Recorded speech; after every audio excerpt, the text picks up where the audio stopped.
Hello students, नमस्कार। आज के इस वीडियो में हम पढ़ने वाले हैं एनसीईआरटी कक्षा 7 विज्ञान का 11वां अध्याय प्रकाश।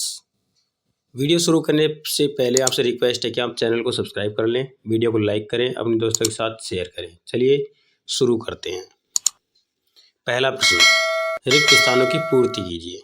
यहाँ पर आपको कुछ रिक्त स्थान दे रखे हैं जिनकी आपको पूर्ति करनी है। सबसे पहले, जिस प्रतिबिंब को पर्दे पर न प्राप्त किया जा सके वह आभासी प्रतिबिंब कहलाता है। ठीक है, तो खाली स्थान भरना है आभासी प्रतिबिंब। यदि प्रतिबिंब सदैव आभासी और साइज में छोटा हो तो यह किसी उत्तल दर्पण द्वारा बना होता है। उत्तल आगे से दर्पण भरना होगा आपको ना खाली स्थान में। यदि प्रतिबिंब सदैव बिंब के साइज का बने तो यह दर्पण समतल दर्पण होगा। तो यहाँ पर खाली स्थान में आपको भरना होगा समतल। यदि प्रतिबिंब को पर्दे पर प्राप्त किया जा सके वह वास्तविक प्रतिबिंब कहलाता है। ठीक है, तो यहाँ पर आपको वास्तविक भरना होगा। अवतल लेंस द्वारा बनाया गया प्रतिबिंब पर्दे पर प्राप्त नहीं किया जा सकता। तो यहाँ पर जो वाले खाली स्थान में आपको भरना होगा लेंस। ठीक है, चलिए अब दूसरे प्रश्न की तरफ चलते हैं। निम्नलिखित वक्तव्य सत्य हैं अथवा असत्य। हम उत्तल दर्पण से आवर्धित तथा सीधा प्रतिबिंब प्राप्त कर सकते हैं। उत्तल दर्पण से हम आवर्धित और सीधा प्रतिबिंब प्राप्त कर सकते हैं।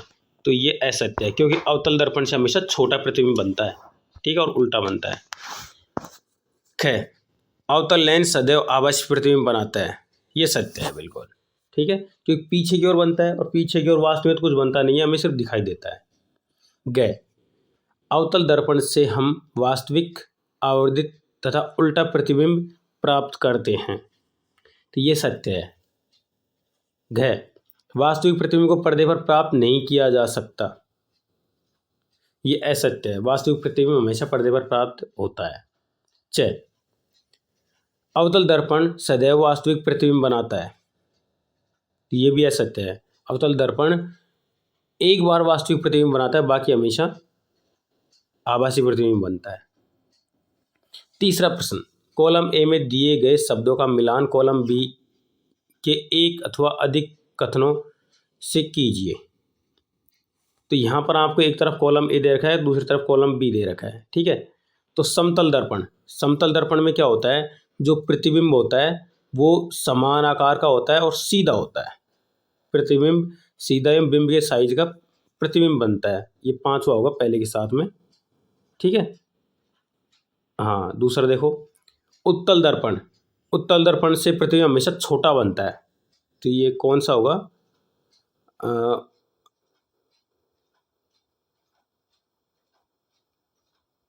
यहाँ पर देखिए, सीधा एवं बिंब के साइज से छोटा बनता है। यहाँ पर 6 नंबर का होगा ख में। यहाँ पर आप देखो, अधिक क्षेत्र के दृश्य का प्रतिबिंब बना सकते हैं उत्तल दर्पण से, क्योंकि छोटा प्रतिबिंब बनता है तो ज़्यादा क्षेत्र को ये घेर सकता है। ठीक है, तो इसके लिए हम दूसरा सही होगा। उत्तल लेंस किसके लिए सही रहेगा, यहाँ पर इसमें देखें तो उत्तल लेंस, यहाँ पर उत्तल लेंस की बात हो रही है हमने ऊपर। उत्तल लेंस हमेशा प्रतिबिंब को साइज में छोटा बनाता है। ठीक है, और सीधा बनाता है। यहाँ पर 6 होगा तीसरे में अवतल दर्पण। ये अवतल दर्पण क्या करता है, आवर्धक लेंस की भांति उपयोग में लेते हैं। नहीं, ये 6 में होगा अवतल लेंस।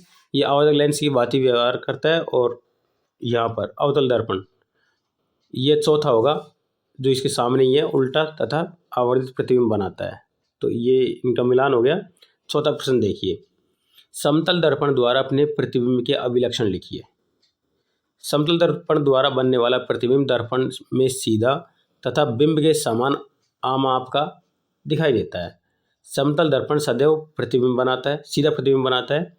यह एक आभासी प्रतिबिंब बनाता है। प्रतिबिंब का आकार बिंब मतलब वस्तु के आकार का होता है। प्रतिबिंब दर्पण के पीछे उतनी ही दूरी पर बनता है जितनी दूरी पर वस्तु मतलब बिंब दर्पण के सामने रखी हुई है। प्रतिबिंब पार्श्व परिवर्तन प्रदर्शित करता है। इसका मतलब है कि वस्तु का दायां भाग प्रतिबिंब में बाईं ओर और वस्तु का बायां भाग प्रतिबिंब में दाईं ओर दिखाई देता है। 5वां प्रश्न, अंग्रेजी वर्णमाला या अन्य कोई भाषा जिसका आपको ज्ञान है कि वर्णमाला के उन अक्षरों को पता लगाइए जिसके समतल दर्पण में बने प्रतिबिंब बिल्कुल अक्षरों के सदृश लगते हैं। अपने आकारों की विवेचना कीजिए, जैसे A, X, U, T, M, H या आई। मतलब ऐसे अक्षर जो बीच में सीधी लाइन खींचने पर दोनों तरफ से समान दिखते हों, तो ऐसे प्रतिबिंब दर्पण में समान दिखाई देंगे। 6वां प्रश्न, आभासी प्रतिबिंब क्या होता है? ऐसी कोई स्थिति बताइए जहां आभासी प्रतिबिंब बनता हो। इसका उत्तर है आभासी प्रतिबिंब जिस प्रतिबिंब को पर्दे पर प्राप्त नहीं किया जा सके वह आभासी प्रतिबिंब कहलाता है। जैसे जब बिंब उत्तल दर्पण अथवा अवतल लेंस के सामने रखी हो तो आभासी प्रतिबिंब बनता है। जब बिंब अवतल दर्पण अथवा उत्तल लेंस के बहुत निकट रखी हो तो आभासी प्रतिबिंब बनता है। जब बिंब अवतल दर्पण के सामने रखी हो तो आभासी प्रतिबिंब बनता है। उत्तल तथा अवतल लेंस में दो अंतर लिखिए। देखिए यहाँ पर आपको पहले तो आप चित्र देख लीजिए। ये जो एक तरफ दिखाई दे रहा है ए वाला, ये उत्तल लेंस है और जो बीच में से दबा हुआ है ये अवतल लेंस है।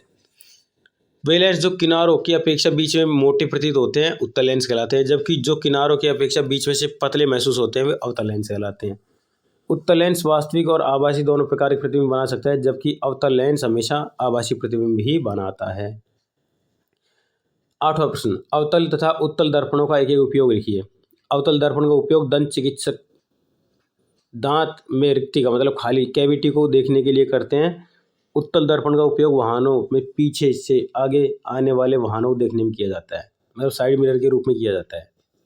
9वां प्रश्न, किस प्रकार का प्रतिबिंब वास्तविक प्रतिबिंब बना सकता है? तो इसका उत्तर है अवतल दर्पण वास्तविक प्रतिबिंब बना सकता है। 10वां प्रश्न, किस प्रकार का लेंस सदैव आभासी प्रतिबिंब बनाता है? तो इसका उत्तर है अवतल लेंस सदैव आभासी प्रतिबिंब बनाता है। 11वां प्रश्न, बिंब से बड़े साइज का आभासी प्रतिबिंब बनाया जा सकता है अवतल दर्पण द्वारा।